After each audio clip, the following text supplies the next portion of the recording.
প্ৰতিজন অসমীয়াৰ আবেগ ৰঙালী বিহুলৈ মাজত মাত্ৰ কেইটামান দিন।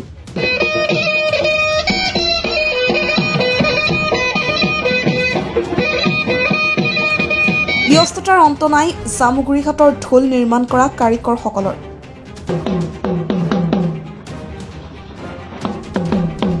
বাপুতিসাহোন ৰঙালী বিহুলৈ মাজত মাত্ৰ কেইটামান দিন বাকী। ৰাজ্যখনৰ চৌপাশে চলিছে বিহু কৰ্মশালা। ঢুলীয়া ঢোলৰ মাতত ৰজন জনাই নাচনীসকলেও নাচিছে কঁকাল ভঙা নাচ। ইয়াৰ মাজতে আকৌ ঢোল নিৰ্মাণৰ বাবে কাৰিকৰসকলকো নতুন ঢোল নিৰ্মাণৰ পুৰণি ঢোলৰ মেৰামতি কামত ব্যস্ত হৈ পৰা পৰিলক্ষিত হৈছে। এই ক্ষেত্ৰত অৱশ্যে পিছ পৰি থকা নাই জামুগুৰিহাট। জামুগুৰিহাটৰ টুপিয়া বেনিতা ঢোল ভাণ্ডাৰতো ব্যস্ত হৈ পৰিছে কাৰিকৰসকল ঢোল নিৰ্মাণ কাৰ্যত। হেঁপাহৰ ৰঙালীলৈ মাজত মাত্ৰ কেইটামান দিন। যিদৰে এতিয়া নাচনী ঢুলীয়াৰ গাত তত নাই, ঠিক সেইদৰে ব্যস্ততাৰ অন্ত নাই ঢোল নিৰ্মাণ কৰা এইসকল কাৰিকৰৰ।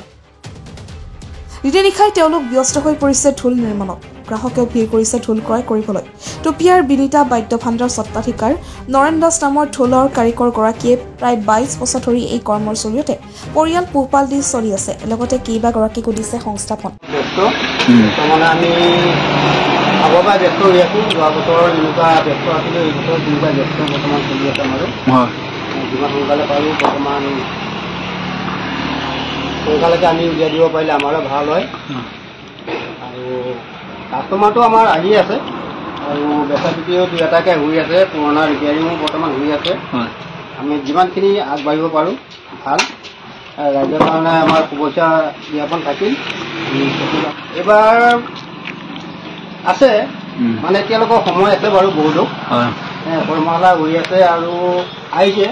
বৰ্তমান বেচা বিক্ৰী অলপ হৈছে আৰু এতিয়ালৈকে সময় আছিল বহুত আছে।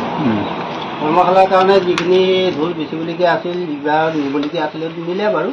আৰু বৰ্তমান আৰু এতিয়া আছে নিবৰ কাৰণে অৰ্ডাৰ আহি আছে। আৰু দাম 550 ভিতৰৰ পৰা একেবাৰে 8,000 8,500লৈকে আছে।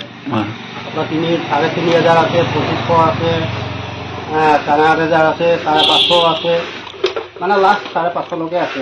ঢোল আছে, সৰু ঢোল আছে বৰ্তমান। এই ল'ৰা ছোৱালীৰ কাৰণে এতিয়া সৰু ল'ৰা ছোৱালী কাপোৰ কানি নালাগে, খালি বিহুৰ কাৰণে খালি ঢোলটো বিচাৰে।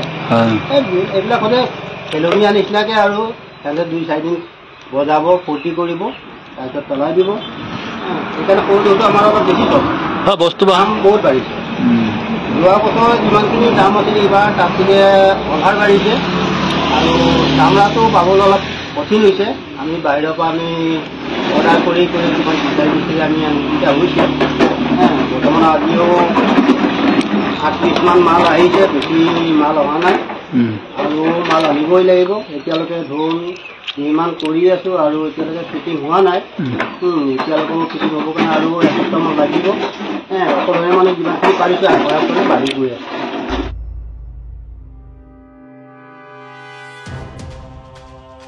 News Desk report, The Northeast Times.